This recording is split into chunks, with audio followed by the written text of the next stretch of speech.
Hey, coaches, welcome to Friday's Football Scoop Online Clinic. Today, we've got James Madison, running backs coach, Matt Merritt, who's going to talk about some running back drills and developing the second-level running back. So, Coach Merritt, it's all yours. Appreciate it, Coach. Excited to be able to do this. Appreciate what you guys have done for the football community, putting these together. I hope everybody out there is staying safe and healthy, and hopefully these Zoom clinics that we have everywhere is giving everyone some sense of sanity, being able to continue learning. So I just want to take some time today to talk to you guys about some stuff I do just to help develop my guys at the second level to essentially increase explosive plays. As we kind of go through this, kind of just give you kind of a brief overview of the culture that we have in our running back room, what our core values and goals are, and then kind of the why of how I go about doing the drills, and then we'll go right into the drills and some of the game clips and what we do. Before we get to that, just a quick background about myself. From Ohio, went to high school in Cincinnati, and then played running back at Capital University. It's a D3 school. Was a 3-year starter there, enjoyed my time, and then immediately followed up there being a GA there for 1 season. Got my first coaching start really as a position coach at St. Charles Prep High School in Columbus, Ohio. Was there for 2 years, also helped with the special teams, and then was able to get on Ohio State as an intern, worked my way up to a GA. Was there for 3 years. Was fortunate to be there when we won the first college football playoff national championship. And then got my college coaching start really at Ohio Dominicans there for a season, coaching running backs and special teams, and then did the same thing down at Elon University. Went down there with our head coach, Kurt Signetti, who's now with us here at JMU. We're able to turn that program around, and was able to do a short stint last spring with the Bill Walsh Minority Internship with the 49ers, which is another invaluable experience. So just kind of getting right into it. Talking about an uncommon culture in our running back room. I have this quote, it's one of my favorite quotes I've seen. It simply just says, when you do the common things in life in an uncommon way, you will command the attention of the world. Constantly preaching to my guys the importance of being different. It's easy to go with the crowd. It's easy to do what everybody else is doing. I really want my guys to be different, to be uncommon. And that, is everything on the football field, for how they go about practice, how they go about their meetings, how they are on game day, and even off the football field, how they handle themselves, and kind of it's all encompassing of them just being uncommon in everything that they do. And I have a long curriculum actually in the summer I do with them that talks about this culture, which if anyone's ever interested in hearing about that, my contact info will be at the end. Would love to talk to you more about that. The standard in what we do here is we really love to eat, and I just have the acronym for the EAT. It just stands for effort, attitude, toughness. The great thing about all 3 of those is they're all controllable. And I always tell my guys, in the present moment, no matter what is going on, I want you to be able to control the controllable. No matter how high things are, how low things are, be able to control the controllable. And the one great thing about your effort, your attitude, and how tough you are, it's all inside of you. Those are things that you can control. And all of these things matriculate over into how they prepare on the football field, how they prepare in the meeting room, and how they even go about their business off the field, in the classroom, about their life. If they do everything in life with a great effort, with great attitude, and they're tough, especially when things are going wrong, if they're tough about it, they're going to be able to overcome everything. And again, all of that kind of falls into the uncommon culture that we preach. Going straight into this now, just some unit goals, and I put this on here because I want to highlight a couple of things. At the very top of this, we want to be very sound in our core values. At the top of our core values is eat, okay? These are things, and our core values are things that are required to be a member of the running back room at JMU, required for you to even, to be able to play. And at the very top of it's eat. Have great effort, attitude, toughness, what I just talked about. You want to be able to take care of the football, have great ball security, be perfect in pass protection, keep the quarterback clean, and then be assignment sound. The next piece of that is being able to average 5 yards a carry as a unit, as an individual. And then per game, we want to be able to have 4 explosive runs. Now, what I characterize as an explosive run is 12 yards or more. If it was a catch, a pass, it would be 15 yards or more.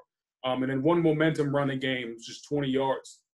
And I always figured, man, if I have 4 explosive runs and 1 momentum run, I'm already sitting at, almost 68 yards on just 5 carries. And you imagine if you average another 5 yards per carry and another 10 carries, you're over 100 yards in your performance. And then the big key for me is being able to have 50% yards after contact.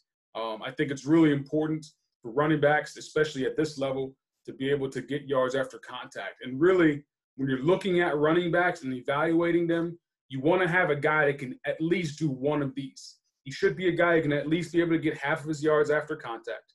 If he's not one of those guys, and hopefully he's a guy who can have a lot of explosive plays, he's the guy who's averaging, 6.5 yards per touch. And if you have a guy that can do all of them, a guy that can average 50 yards after contact, over 6 yards a carry, then you have a dude.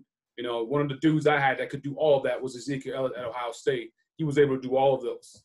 This year, my 1,200-yard rusher wasn't a big 5 yards a carry. He averaged 4.7, but he had 60% of his yards come after contact. On the flip side, one of my other backs who didn't have 50 yards after contact, he actually averaged closer to 6 yards per carry. So as you're kind of looking for running backs and evaluating running backs and trying to see their production, I think that's always a good key to really look at. And really one thing that we're going to focus a lot on today is this ability here is to be able to create yards after contact and to be able to have create explosive runs. And a lot of that has to involve with the things that you do at the second level and developing the second level back. All right, so just now kind of get into the meat and potatoes of this. Talking about the second level back. I believe in something called BYOB, be your own blocker. In any given play, in any given run play, there's always going to be a free guy. You can't block everybody, right? Sure. Sometimes you can equate numbers, right? Whether you're reading a guy or you're using the running back to block for the quarterback, you can equate numbers. When you're just talking about just handing the ball off, there's always going to be a free hitter somewhere. And it's always the running back's responsibility. And my guys know this. It is always their responsibility for that one guy, whoever he is, whether it's a safety coming down, it's the apex guy squeezing in, whoever it might be, you are responsible for at least one guy. And it is your job to win that one-on-one matchups. My guys hear me talk about it religiously. Win your one-on-one matchups. Because what really makes the difference from high school to college, at the college level, and even more so at the NFL level, is the backs, the really good ones, the great ones, they're able to always make at least one guy miss, okay? You don't want to be that guy that almost made the big play, that almost broke the long run, that almost made this guy miss, because now all you've become is an almost running back. And I don't want almost running backs. I want guys that are continuously or consistently being able to get yards on their own and creating big plays, creating yards on their own. And when you look at being able to create yards on your own, it's really simple. Are you able to make guys miss? Make guys miss in space, make guys miss in tight spaces. Are you able to get yards after contact, breaking arm tackles, or just straight running through tackles? Or maybe it's even, it's a pile of people, 2 or 3 guys converging on you from the side. Are you able to move the pile forward, getting yards after contact? Are you able to manipulate angles? I'm coming through the hole to the second level. Here comes the safety down. I have some space. He has the angle on me, though. Am I able to manipulate that angle to be able to create and give myself an opportunity to make this a bigger gainer, right? I want to be able to turn those 5 free yards that you're getting into a big gain, at least 12 yards, 20 yards, or home run hits, right? Because really, even me at 32 years old with busted knees, I can run through a wide open hole right now and gain at least 5 yards, right? And everyone can do that. And when I go back to what I said at the beginning, I want us to be uncommon. I want us to be different. We have to be able to prepare a certain way so that we can consistently make that free guy miss. So we can consistently create either yards after contact or making guys miss so they can create those explosive plays. And that's going to be the things that's going to separate you from everybody else. Then obviously being able to use your offhand as well. I'm a big believer still in the stiff arm. It's one of my favorite tools that I used when I played. It's something that I don't see so often anymore as I used to, but it's still a great weapon to have, being able to use that offhand as a weapon. All right, so just looking at explosive plays. This is kind of just some numbers here. I put this on here for essentially to explain the why and some of the study purposes. So my first year at Elon in 2017, Had a really good year. We were ranked, in the upper half of a conference running the football. Had a lot of success running the ball. But when I spent time in the offseason studying our runs and studying my guys, I found that, man, in 2017, we left a lot of yards on the field. There were a lot of times where we had a one-on-one matchup, we didn't win it. There were a lot of times where, man, we should have made this guy miss, we didn't. Or there were even those times where we should have been able to get through that hole and a guy kind of swiped at our ankles and knocked us down in what would have been probably a 20-yard gainer or even a touchdown. So I really spent that entire spring, trying to find ways to improve within drills, to improve my guys at the second level. As running back coaches, we all have our favorite, footwork drills and jump cut drills, right? And all of those things. And, all of us have always had something where we say, hey, finish with a move or something. But I really kind of wanted to take it to the next level and incorporate it in some other parts of practice. And I was able to do that. So as we go through this, you'll see some of the basic second level finishers, but then you'll see some of them kind of show up in our play polish period that we do with our quarterbacks. And then when I studied the same thing at the end of the 2018 season, I found that, man, all this work we did and all the emphasis we made on developing, our ability at the second level and enhancing our ability at the second level really paid off. We pretty much almost doubled our momentum plays, from 1.2 to 2.2, and our explosive plays, nearly doubled as well, went from 2.9 to 4.4. And just like that, that year we were ranked at the end of the regular season, we were ranked number 1 in the conference in rushing, just under 200 yards per game rushing the ball. So now fast forward to this year at JMU, first year with the group, in the spring, did a lot of second level development, obviously again, fall camp, and then throughout every practice, every day, every time we have any kind of bag drill, anytime we get with the quarterbacks and work on our meshes, there's always a component where they're working on their second level ability. Now we're able to hit our goals this year, right? Our goals were to have 4 explosive plays a game, 1 momentum play a game, and we were able to have that. But when I did the study, I found that, man, the hidden yards we missed out on was a lot. 436 yards we missed out on just 33 carries. And I think that came out to, I'm not the best at math, I think that came out to like 12 yards a pop. So essentially, there was another 33 explosive plays that we essentially missed out on. So the big emphasis, again, hopefully whenever we can get back, is to continue developing the second level aspects so that my guys can continue to get better at this. And I do believe that you can develop guys' ability to make create their own yards at the second level. You might have a big boy who's really good at getting yards after contact, but he's not very good at making guys miss. I think you can develop that. And as you go through it, you have to find what they're really good at and tell your guys to be able to enhance it and find what they're not so good at, and then try to find a way to improve that. Because you want to be able to fill their toolbox so that they can have a multitude of things. You don't always want to be the guy that just lowers his shoulder and runs through people, because then all you're going to get is cut tackle the entire time. You don't want to be the guy that only has one juke move that he always does, but doesn't have a counter to it, a spin off of it, or even maybe lowering his shoulder to it. So you want to be able to fill their toolbox with what you're doing, and you can do that by kind of how you set practice up. So the big key is, again, when you do your drill, and this is for everything, not just second level stuff, for any drill, is understand that you always want to drill with a purpose, drill with intention. Don't just do drills just to have them. Don't just do drills because they're cool to have, they look cool. What is this drill and how is it going to help?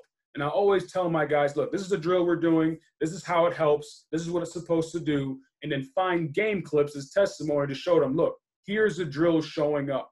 And in the beginning, as I'm explaining to them, when I first got here in the spring, hey, look, this is our second level stuff. We really got to get good at this, get better at this. You're always looking for testimonies to show it. So I remember a clip in the spring, one of my backs, he was kind of just half going through a finisher, right? He was kind of just a half juke, not really giving it what he's supposed to. And then I remember in the scrimmage it showed up, and he gave this half juke, and then the guy tackled it, and I'm showing him, I was like, look, do you remember us doing this and me telling you that you have to do more? You can't just kind of go through the motions. You really have to be able to drill with intention and really treat it like a game rep when you're going through that. And being able to show those things, even the negatives, right, over and over again, can really help solidify what you're trying to get accomplished. So very first thing, very basic, just to make you miss drill, and this can encompass anything from a juke move or whatnot. I kind of separate make you miss and spin into two different categories. But one of the things I do in all my drills, and this is really what I did the first year at Elon, I had this, always have a pop-up bag at the end of every drill. And at the end of every drill, I'm always emphasizing them to work on their finishers. Okay, now generally on the first day of camp, just to have some kind of structure, in the first day of camp, I will always tell them, hey, first day, we're just working on a make you miss, on a juke move, okay? And then you might do that for the first 2 days, and then on day 3 of camp, you know, you might say, hey, let's work on spin moves today at the end of that. And then you might move on, let's work on stiff arms. And you might move on, hey, let's run through the bag. And as you kind of go through it, then you can kind of give them the freedom to, all right, work on what you feel like you need to work on. But make sure you're continuing to emphasize to them, don't just do the same move over and over and over and over again. Make sure you're working on your weaknesses and your strengths. It's really simple. It's coming through the bag, or making sure they're constantly working. You can do these at the end of any drill that you do. And that's what's great about this. Really easy. This is just our jump cut drill, right? There's always a finisher at the end, really emphasizing them to really getting up to that bag and making the guy miss, okay? Picture that safety there. I always tell my guys, picture that safety. He is that last defender. You make that guy miss, what's behind him? They always say nothing, right? Touchdown, exactly. So when you go through that thing, visualize that red pop-up as a human being, as that last line of defense standing there, make him pay and take it to the house. Okay, same thing here at Elon, right? And I tell him, working some moves right here. 6 is just working on a simple step back move, right? And I want my guys to try stuff out. Even in practice, when we get into team settings, I want them to try moves out. There might be times where I remember 28 here, he told me one time, Coach, that move I just did didn't work out the way it did in my head. And that's okay. That's what practice is for. I want them to try things that they think might work, because it might or it might not. But that's what practice is for. So even now in the indie part, I'm telling them, look, work on whatever move you feel like you want to work on, right? It might look silly. It might even end up silly, but it might end up working out. In this case, 33, just working on the stiff arm at the end. Okay, 23 here is just going to work on the spin off of it. This is obviously towards the end of the year. Okay, then the next piece of that, okay, just another different drill here at the beginning. But the drills at the beginning is irrelevant, right? Here, just have now just a movement key to it. Okay, I have my manager holding the pop-up so that the run back can go through. Now I'm just essentially giving them a direction. Make it a little bit more reactionary, okay, but they're still able to kind of go through, get the visual of that safety or that last line of defense there, okay, and then being able to make that guy miss. And then the key of it, making sure that when they do that finish, that they burst at the end of it, okay? 42 did a much better job, whereas you see 31 here, I don't really like his finish, okay? It's a good job coming through. He makes the guy miss, but I don't like the lack of burst at the end of it, okay? Emphasizing to them again, at the end of this run, when you make that last guy miss, what is behind you? The answer is nothing but green grass in the end zone. So if you're in the game, if you're going to make that guy miss, why on earth would you not make him miss and then burst, right? So you have to be able to practice it. Otherwise, it's going to show up in the game. If you are half doing it in practice, you're going to have to do it in the game.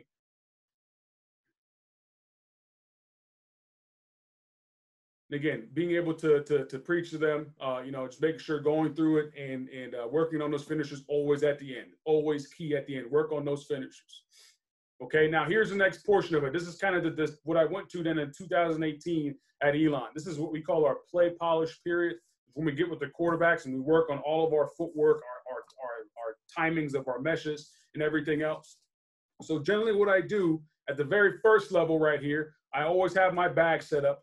And a lot of times, depending on the scheme, I will tell them where the cut's going to be. So here we're working on our inside zone. And I'm just simply telling them, hey, it's going to be a front side cut. Okay, we're running inside zone to the right here from the pistol. I'm telling them it's going to be a front side cut to the right, okay? And then there's going to be some kind of safety there. It's always generally me. I usually have my little butter stick here, what I call it. I have that, and I use that for everything. And I'm just coming at them, and I try to create different angles. In this case here, I'm just a safety, just simply running down. But now they're getting the full piece of it, not just doing it from the drills, but they're getting it from start to finish. Here it is. I'm going through my full speed handoff with the quarterback. I'm making my full speed cut. Boom, there it is. There's the free hitter. That's the guy I got to be able to make miss so that I can create more explosive plays. Okay, same thing here. And here's the key. Again, within this, you only get so many reps of this. We do play polish every day. Every day of practice, we do this for at least 4 minutes, sometimes 6 minutes. Okay, but understanding that not everyone is going to get the same reps. So in this case here, the quarterback pulls the ball because our offensive coordinator gave him a pull read. But I still want my guy to carry out the run like he has the ball so that he can get his rep in. All of these things, doing it continuously over and over again, can really show up. Okay, just a couple other things here. Another way here, just off of an outside zone. Okay, just again, creating at him, coming at the bag, making the guy miss. Okay, now when you go into the game, you have these things show up. Okay, it's going to be an opportunity for you to be able to display what you need. Okay, the great ones are able to make that free guy miss, whether they run through him, break a tackle, or simply make him miss. It's here in the fourth quarter against Villanova. At the time, they're ranked number 5 in the country. They're undefeated. We're number 2. It's homecoming. It's family weekend. It's packed house, and we have not been playing well up to this point on offense. Okay, we need some kind of spark. We haven't been able to create any kind of momentum on offense. So here we are. I'm going to go to the end zone. Okay, running our play. 21's going to find himself in a one-on-one matchup with number 43. Okay, and the average guy is going to get tackled right there. The average guy gets tackled right there. The uncommon ones, the really good ones, the ones that separate themselves, are able to make that guy miss. And in him being able to make that guy miss, because we worked on it continuously in practice, he's able to make them pay, and in turn, what would have maybe been a 3-yard gain, because that guy was free standing in a hole, into a 60-plus yard touchdown. Okay, another one right here. A couple years ago, we're at Elon. Okay, again, there's always going to be a free hitter. BYOB, be your own blocker. Understand that there's going to be somebody there that you are responsible for. In this case, it's the safety. Okay, we can't just tell our running backs you got to make that guy miss, but not drill it and have some live, full-speed work at it. Okay, so we did this in play polish a bunch. Okay, I gave them that same fit where I came there with my butter stick, like this safety is right there, and there's the move, being able to make the guy miss, and now you created an explosive play. Again, I tell my guys, you're responsible to make one guy miss, right? He makes one guy miss. If the next guy tackles him, so be it. But you have to be able to make at least one guy miss to be able to create those explosive plays. Okay, moving on here. Now just off outside zone, hear me. I don't have a butter stick this time, but I'm just trying to create different angles of how I'm attacking them, because a lot of times that free hitter can come from different places. He can come from the inside. He can come from the outside. He can come straight downhill, okay? And as you guys do this drill, any angle you can think of, you can create. You can even be standing right here and attacking him this way. You can even be the backer that might be flowing way over the top, okay? Be this backer that flows over the top and then have them react to you behind you, or you can just simply come down. But you can always change the angles up, because we never know where that guy is coming from. But the great thing is, when you do this drill, change your angle, even change your pace as you, the coach, as how you're attacking them. Maybe I'm coming down and I'm breaking down to make the tackle. Maybe I'm an over-aggressive guy who's downhill too fast. Maybe I'm a guy who's simply over-pursuing it, from the inside out. But create those different angles for them. So that way, when it shows up in the game, they're able to take advantage from this. Okay, we're going to run outside zone here to the right, and you're going to see a free guy coming from the inside of the play. Okay, from the inside of the play. So completely different angle of approach. All the other ones we've done so far, I was coming straight downhill, or I was coming from the outside. This case, he's coming from the inside, and the running back is running this way. So he has to be able to make that one free guy miss. Again, their responsibility to make one guy miss. And it's a nice job there by Percy of making that one guy miss. And as you go with these, again, always try to create different angles, right? I try to create as many as I can. Sometimes I make some stuff up, and even myself, sometimes I do some that in my mind might have sounded good, and then when I actually do it during the drill, I realize this really didn't work out the way I wanted it to. So even yourself, sometimes you can experiment. Okay, just another example here, right? Free hitter coming from the inside out. There's number 6 pursuing him. Okay, does a nice job of seeing it and just simply cutting behind it. Again, it is your responsibility as a running back to make the one guy miss. You have to be able to make one guy miss, create explosive plays. The average running back gets tackled right there at the 30-yard line, which will only then be a gain of 8 yards. I want to be able to create explosive plays.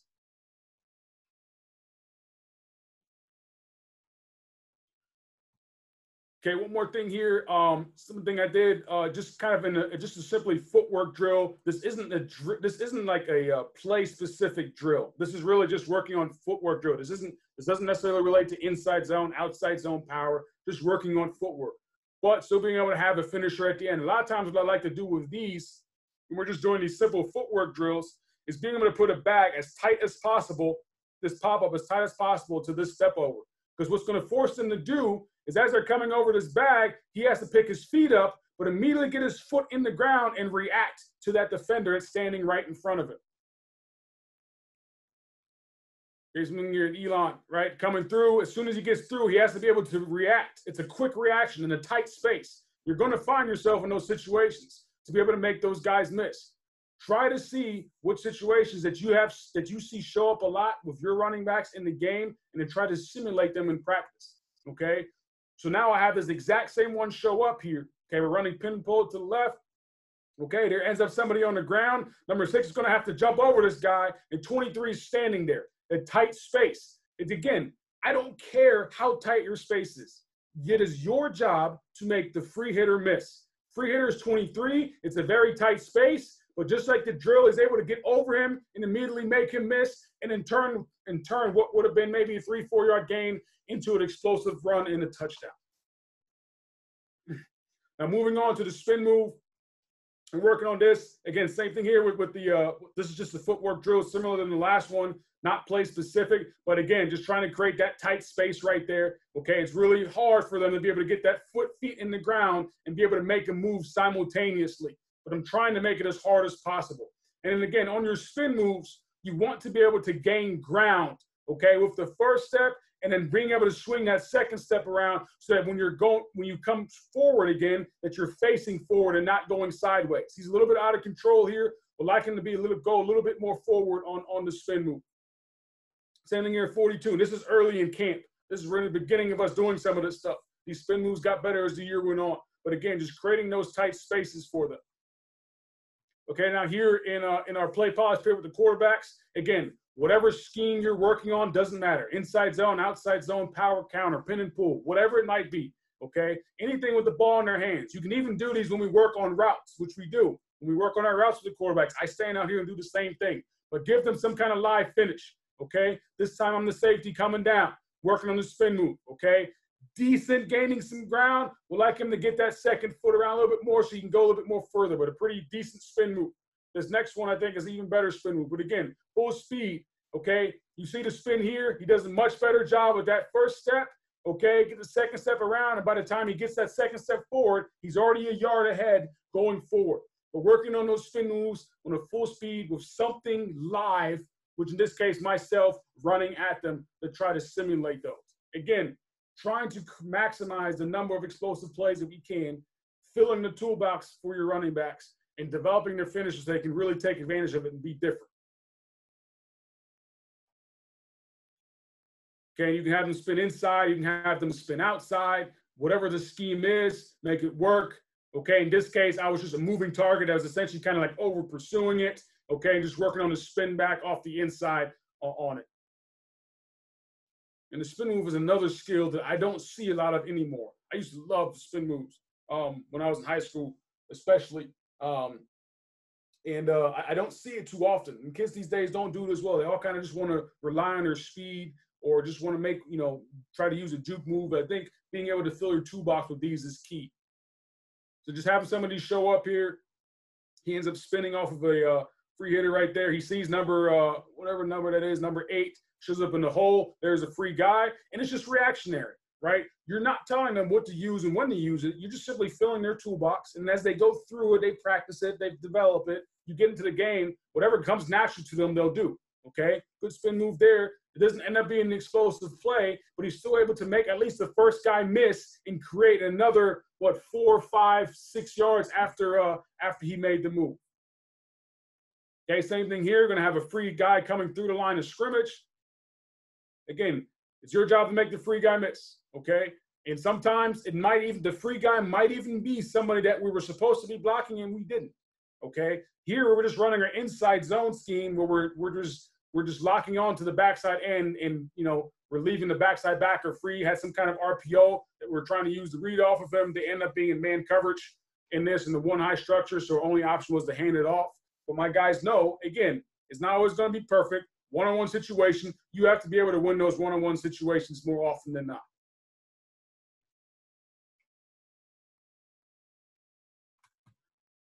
All right, the next piece here, just a dip and slip.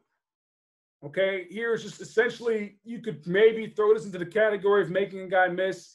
All right, but I just really trying to emphasize the difference for them and what we're trying to work on. I'm trying to give them the feeling of this guy kind of coming in here and us trying to dip inside to get him to bite that way and then slip back out. It might even be a simple defender coming down here, and as we're attacking him, where we're dipping and slide, a hard dip and slide, and then slipping back on the outside. And I really want to be able to see that foot, just like his shoulders leaning to his left here. I really want to see that foot go in the ground. Now, the ball security sucks on this. The elbow's coming way up, but the move itself is pretty good. Okay, same thing here. That's really what you want to be able to see, that dip and slip, right? Really nice head, shoulder, body lean to one way to really get the defender to kind of suck in right there and then slip on the outside of it. It's a really good job here by 28.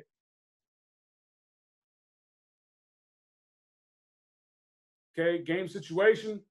Here's one where the guy is coming straight down the hill on him.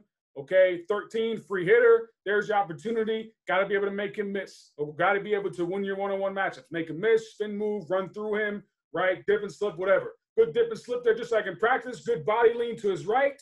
Gets the defender to commit, and he's able to step out from it and then go behind him and then score a touchdown, which unfortunately got called back because of a holding on the backside of the play. It had nothing to do with it. But as he did his job, was able to make a guy miss. Another one here. This is 2017 when I was still at Elon, actually playing against my current employer.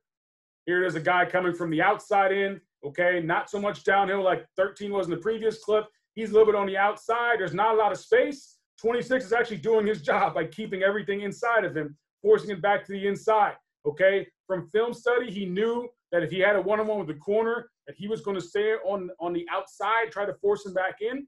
So he's just simply trying to set him up. Nice job with that shoulder lean on the inside.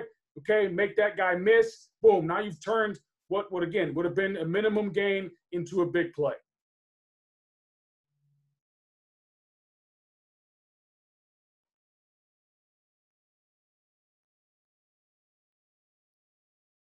Okay, when we're in the game, right, guy from the outside in, this is kind of like me when I was running at them sideways. His shoulders are clearly turned on the inside. He has nowhere else to go. Yes, he could go forward, okay, but again, it's just going to be a simple reaction to them. They practice all of these things in practice, and then whatever comes natural to them will simply happen. So it's a pretty good job here by 30.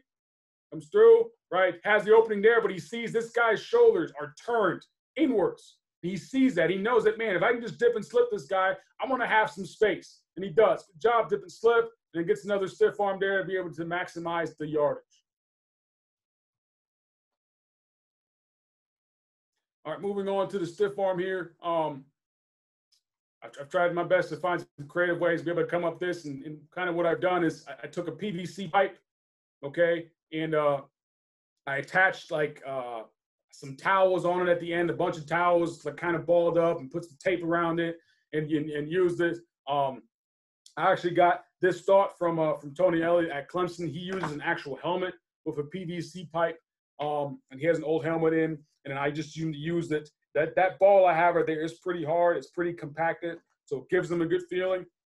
And you know, a lot of times I'm down low, or I shoot up, or I can kind of attack them from the side. But I try to time it up so I can have a good stiff arm on it and really get it right. And the good ones are able to hit it at the right time so they don't miss. And really just emphasizing them, you don't want to slap it. You really want to be able to use your momentum and push that thing into the ground. You see 42 here is kind of just slapping it. When you just simply slap it, it's not going to do anything. It has to be a violent push downwards. You see me demonstrating right there as well on the field. You got to be able to get your hand on it and push him downwards. Okay, if he's low or even if he's outside you, it's got to be a good stab so that you can be able to create some space on that stiff arm. And again, you can do this at the end of any drill of what you're doing. Here, right, not so good there by 5, kind of more of a slap. Pretty good here by 33. Okay, you can kind of see his arm kind of really violently push that thing down, using his body momentum going forward as well. That's a good job. That's really what you want in that. And again, the end of any drill, right? Not so good at 6. He's really late with it. Boom, that's a tackle. You missed on the stiff arm. I'll show them this clip. You missed. That's a tackle. You got to be able to time those up. Now, how I've incorporated this into the play polish part is, again, use my butter stick here, okay? I'm just pretending that I'm a backside defender, and I'm just simply just running at the guy, okay? Same thing I did with the butter stick. I like this this butter stick here because it's a little bit heavier for them. They really have to punch it down. And again, you can come from them from, like this case here, I was a little bit tighter to the line of scrimmage. In this case here, I'm coming from a little bit more of a distance, okay? Just trying to run it up. It's a good job on the timing. It's a really good timing on the stiff arm there by 42. Just trying to give that simulation for them when they're making that guy miss on the stiff arm.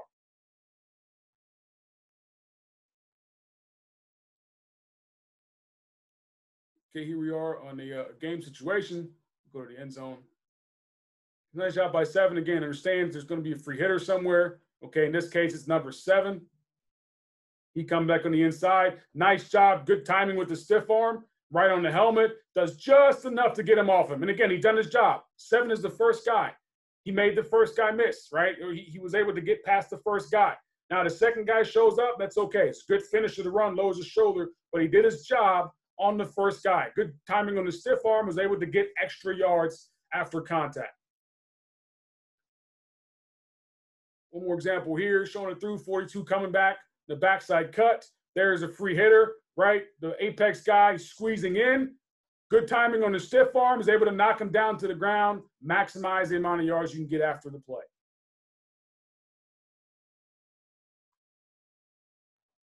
Now, this is just another example. That's all right. We'll move on here. Now, within that said, okay, there are times where our offhand is opposite of where the free hitter is, right? And I used to be, back in the day, I used to be big on demanding that the ball be in a certain hand after they got the mesh. But we do some, same side runs and whatnot. And I've just gotten to the point where I don't care what hand it's in. I want them to be able to secure the mesh and get that ball snapped in, get it high and tight, right? Get that wrist and that wrist right underneath their chin and secure the football. I don't want them thinking about, I have to get in this left hand or this right hand. Once they get into the open field, they've broken a long play. They made that first guy miss. Okay, they get into the open field. They can go ahead and switch hands. Never want them switching hands, though, when they're in the traffic or everything, because only bad things happen. So that being said, in the previous one, I was drilling a stiff arm with their offhand was free.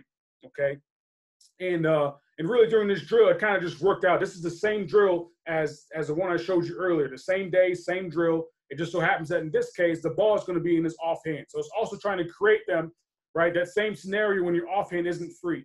And as you're coming through and your offhand isn't free and you can't really give a stiff arm, all you want to be able to do is just slightly turn your shoulder inwards, protecting the ball, give the defender the back of your shoulder blade so he doesn't have a lot of surface to hit. And you also able to create some momentum and maybe be able to slip through that tackle and break that tackle.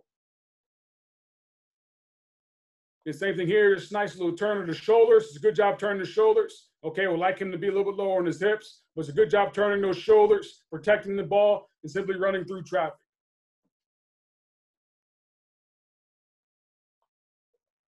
Choose a quick game clip of it. Okay, something happens, right? Just running our inside zone. Okay, his offhand ends up not being free. Okay, ends up being 2 free hitters really on this one, and he really is able to make 2 guys miss, but really 55 right here shows up. Okay, normally be able to use a stiff arm right there, but his offhand is on the opposite side, so just a good job of just at least getting low, protecting the ball. I would like him to turn his shoulders a little bit more here, but at least he has that same reaction where he's kind of trying to get low and trying to squeeze his body and try to protect that ball. He's able to now break that tackle and create a good yards after contact. Now, obviously here, would love for him to finish this, okay? 7 is one of those guys who wasn't great after contact, but had a lot of explosive plays, averaged almost 6 yards a carry. Okay, he's someone who should be able to finish this play here. And again, that's the almost stuff right there. And I told him, hey, you did a great job in the beginning. Nice job making the first guy miss. But this right here is considered an almost run. You got to be able to finish that run right there.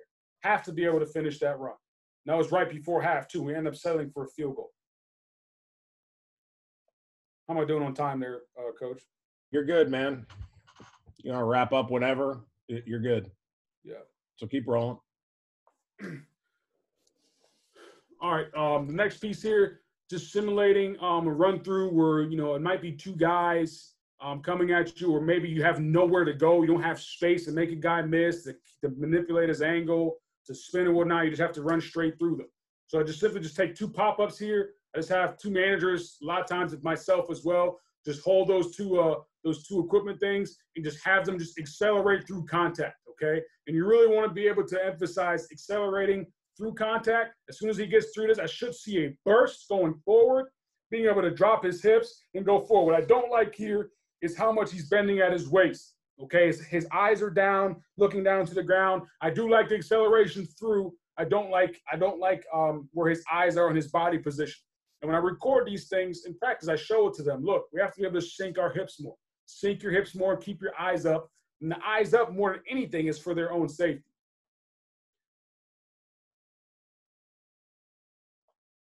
Okay, it's not a bad job there. It's much better. His eyes are up, right? He's seeing it through, accelerating through contact.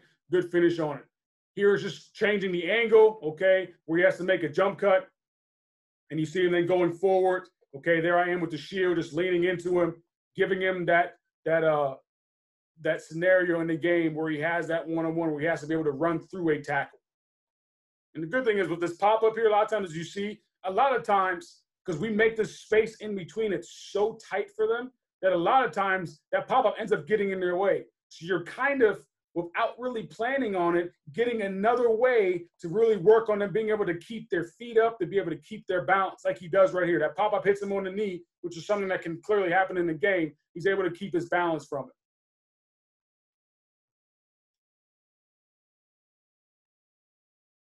And actually, let me go back to this previous clip here. There's something I wanted to show you. Fast forward here. If you go through this thing quick enough, hard enough, you should be able to almost like lose your balance through, because you're trying to accelerate through it so fast that you almost lose your balance. I think it's going to be number 21 here. Coming up, yeah, right here, big boy. As you accelerate through, you almost, oh, excuse me, that wasn't the one. Anyways, there's a clip I have where if you accelerate through, there's a clip he has where he kind of loses his balance, and you see him put his hand down, regain his balance, and finish forward. If you go through that properly, you should pretty much be able to kind of lose your balance because you're accelerating through it so fast. Another way to do it with the butter stick, okay, instead of having the two tight space there where they're running through it, I just have this stick and I'm just timing it up, running it at them like a defender coming at them, trying to create those real life scenarios for them. And again, I want to be able to see good acceleration through contact. I want to see them be able to lower their center of gravity and accelerating through that thing. If they do it right, that thing should fly all the way back. Okay, it's a good job here. He's lowering his shoulder. I don't like where his eyes are, but he's trying to lower his shoulder. At least I see him accelerate through contact, which I can appreciate. Okay, here it shows up in the game. Okay, it's a nice job here in the goal line. Expectations for us, when we're inside the 5-yard line, my guys know what time it is. And they know we want to be 100% down here. We don't want to kick field goals. We want to kick touchdowns. We know that we're going to touch the ball most of the time. When we have the opportunities here, we have to be able to create it. There you are. There's a free hitter right there. It's a good job lowering his shoulder. Okay, essentially there is the pop-up right there, the pop-up on each side, running through that, keeping his legs moving, keeping it churning, getting into the end zone. Another example of it here. Okay, nice job on the cutback, seeing it. There's your free hitter on the goal line. Okay, again, just creating that scenario where there are the two pop-ups right there. Okay, the free hitter converging on my left, the guy who 84 is blocking converging on my right, making sure I accelerate my legs and find a way to get into the end zone. Accelerating through contact is the key there. Accelerate through contact. Last example over here.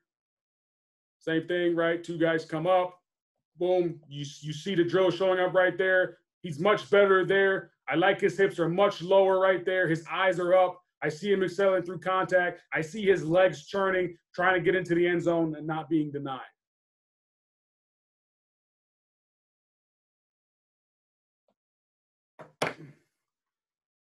So again, and that's really all the drills I have there, Coach. But again, the biggest key is trying to develop your guys at the second level. Find creative ways to be able to fill their toolbox more so than just Indy. Again, my first hit Elon, I just had it during Indy with the pop-up, but it was kind of too stationary. So I was trying to continue to find ways to create real-life scenarios for them so that when it shows up in the game, they are ready. All right, and I think the more that you can do, you can. I have a couple other finishers that I didn't show today. But I think if you can do that, you're really able to create and maximize the amount of explosive plays you have. Because at the end of the day, in football, it's the battle for explosive plays, right? Our team goal per Coach Signetti is to create explosive plays on offense, limit them on defense. And I'm sure that's the goal for every football team around the country. So when you have some guys that are talented that can create those, continue to find ways to improve them so they can create even more. The more you can get in the game, the better. You know, I'm really excited when we get back to it to really get back to work here so that we can have even more this next year. So that's all I got. Hope there was some stuff in there that, you guys can take away from. Again, my contact info is there. If you have any questions or want to know some more stuff or want to see some of the other finishes I have, please reach out to me. Yep, sounds great. Thanks, Matt. That EAT acronym that you've got, is that something you've carried every stop along the way that doesn't change, or is it something specific to JMU? It's something I've carried. It's actually something I picked up back when I was at OSU, and I've carried it with me ever since. And I've kind of taken it and built it into just our standard. I'm a big believer in controlling the controllable, staying in the moment. And it's something I preach to my guys all the time. And this is a way that I was able to incorporate something that carries over on the football field and off the football field. How are you using those examples of drills that show up in games? Are you doing that like your preseason meeting to show why you're doing these drills and how they're showing up during games? Or are you doing them, that kind of stuff, like every week with your guys? Or is it just kind of clinic stuff? In the beginning of it, you're asking when do I show my guys how it carries over? Yeah, right? yeah, exactly. Yeah. So when I first get there, in our first couple meetings, let's get to know each other. I kind of go through my drills, and then I talk to them about the finishers, and I show examples of previous places. And then really throughout, like spring ball, fall camp, I try to find examples, especially early on when you're preaching this stuff, of why it's important and how it carries over. And then really throughout the rest of the year, like as the year went on, there were times in practice, during camp where we had scrimmage settings or even games. When we're reviewing the game film on Sunday or Monday, I'm showing them, look, this is the finisher we're working on. There's your opportunity to be able to throw a stiff arm, and you did a good job. Or here's an opportunity where you had opportunity to maybe break his angle or make a miss, and you didn't. So I always try to just point them out as they happen, okay, especially on film so they can see it. And it's gotten to the point now where now they have a pretty good idea of, man, I should have timed that stiff arm better right there. Or, man, I probably could have just broken his angle instead of trying to make him miss or cutting back behind him. So those things kind of show up, as it goes on, as they get familiar with it on its own. As you're going through your running back drills, are you going through, one time where they're using their dominant hand or their right hand, and then on the way back their left? Or are you telling them just use their dominant hand or non-dominant hand all the time? I do. I usually do every drill twice.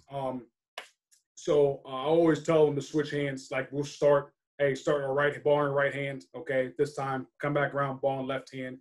Even though I don't demand they carry it in a certain hand, obviously throughout the game it can end up in either hand. So I just make sure that we get the same amount of work in each one of them during the Indy drills. When we get to the play polish period with the quarterbacks, they're just kind of playing ball. Yeah. I'm not over there out coaching them up too much on that. Gotcha. Appreciate you taking the time to join us, Matt. Yeah, thanks for having me on. Appreciate it.